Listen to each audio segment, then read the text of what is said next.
Shit is expensive, but you get what you pay for.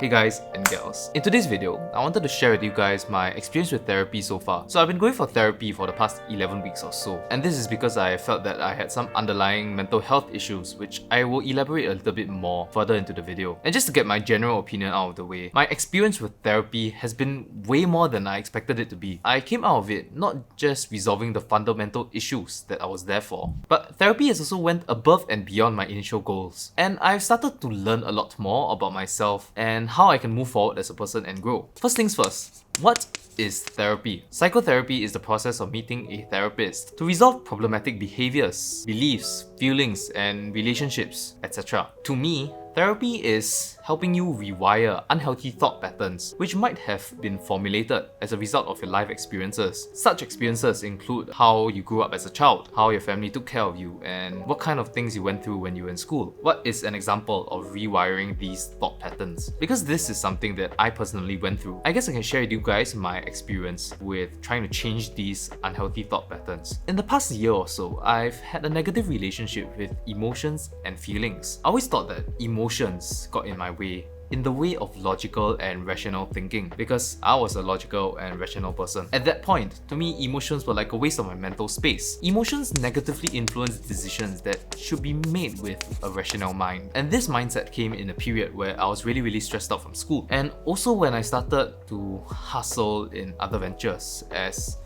I tried to become an adult. And eventually what happened is that I became what a lot of people would call emotionally detached. A lot of people think that they are emotionally detached, that they aren't exactly emotional people. Oh, we're logical and we're rational. But in my opinion, everyone is emotional. It's just that for people like us, we tend to suppress it and shove it into the recesses of our mind. We just kind of leave it aside. We shove it to the side and we don't feel it. It's uncomfortable for us. We think that emotion makes us feel vulnerable and weak. So we think that the best thing to do is to not feel it at all. And that's where it gets bad. Ultimately, it's going to accumulate and result in an outburst of emotion one day that's self-destructive and dangerous. It's so overwhelming because we suddenly have this mishmash of emotions that we've ignored for so long that are all coming out at once. It's like blowing up a balloon. If you continue blowing air into it without ever releasing, there's going to come a point where it'll burst and explode. But why do people like us do this to ourselves? It's mostly because when we think of emotions, we are reminded of the times where we had the highest point of emotional intensity. And in most cases, our highest points of emotional intensity usually stem from experiences that are negative. Yeah, usually overly negative memories. And that's why when we think of emotions, we associate it with the negative feelings that we had. At least that was the case for me, which was something that I would not have realized if I did not seek professional help. Okay, so what are some examples of these experiences? Breaking up with someone, experiencing failure when you hoped a little bit too much, the death of a loved one. It's because of these periods where we felt so much sadness and grief that we tell ourselves that we don't want to feel these things anymore. And that's why we try to distance ourselves from our emotions. And that was a conclusion that my therapist came to when she listened to me just telling my stories. Like I mentioned before, something that I would never have realized if I did not seek professional help. Your eyes really get opened to the type of thought patterns that you subconsciously internalize from your life experiences. It's like a eureka moment, like a light bulb going off in your head when you're learning about yourself. But therapy doesn't stop there. Therapy goes on to help you correct your mindset. Or if you want to be subjective, align you to a way of thinking that's a lot healthier for you mentally. So going on from my previous example, what my therapist did was that she gave me some homework. It was to list down some notable memories that I had, be it good or bad. She got me to write down what I was thinking at that point of time, along with labeling the emotions that I felt and its respective emotional intensities at that point of time. And this will be done on a scale from 1 to 10, with 10 being the point of highest emotional intensity. And of course, at my first go, it was easy to come up with the sad memories, the ones filled with grief and heartbreak and failure. I added in one positive memory in there, but it really couldn't compare in its intensity. It was probably like a 4 as compared to the negative ones, which were like 10. And what she made me realize was that there was a pattern between when I felt the most emotions and what type of emotions it was, being the more negative and sadder ones. So on my next goal, the next week, she made me have an even split instead, to balance out the bad memories with some good ones. 2 good memories, 2 bad memories. And I had to dig around a little bit, but I did manage to find enough happy memories with an equal amount of emotional intensity as the bad ones. Like, when I got my A-level results, it might be a relatively small thing in the grand scheme of things, but in that moment, I was ecstatic. I felt that my hard work had paid off. I felt relieved, I felt proud, and I felt vindicated. So yeah, this is me labeling the emotions. And these feelings I had were intense in that day itself. And this little exercise made me realize that, hey, I also had some really good memories where I was really happy. So essentially, I had a negative perception of emotions in spite of all the positive emotions that I also felt. And that was really eye-opening. It taught me to embrace emotions as something that's not negative. It's not really negative, it's not really positive.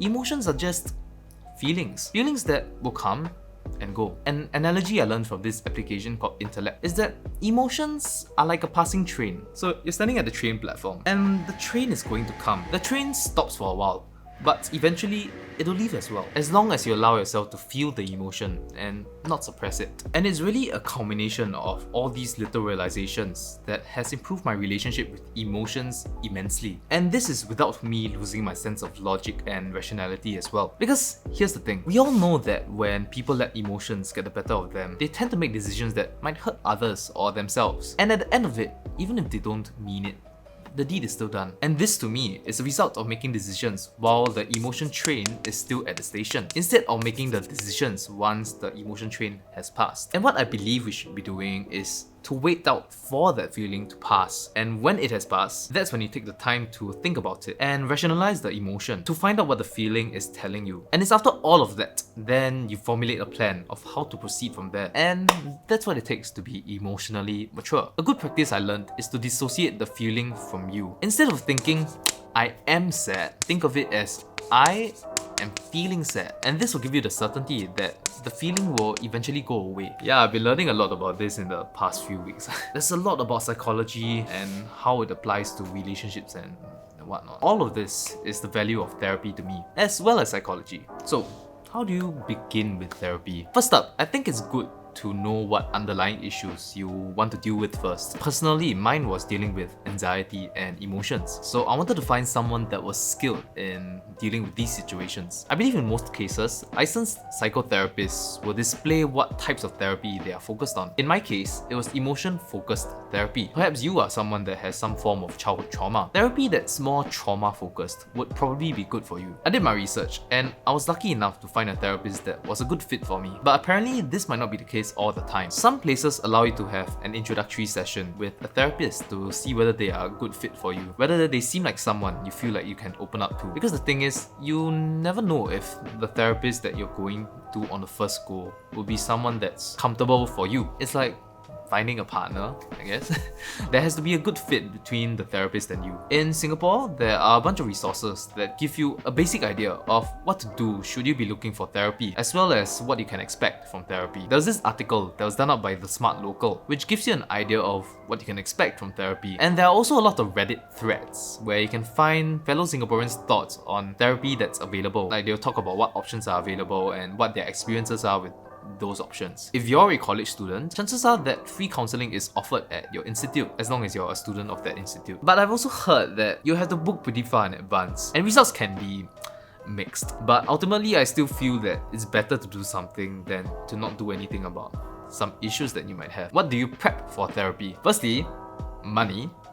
Because shit is expensive, especially so when you have to go for multiple sessions. I know a lot of people can be put off by the price. $200 an hour, what the hell? Sounds like a ripoff. But here's my take on it.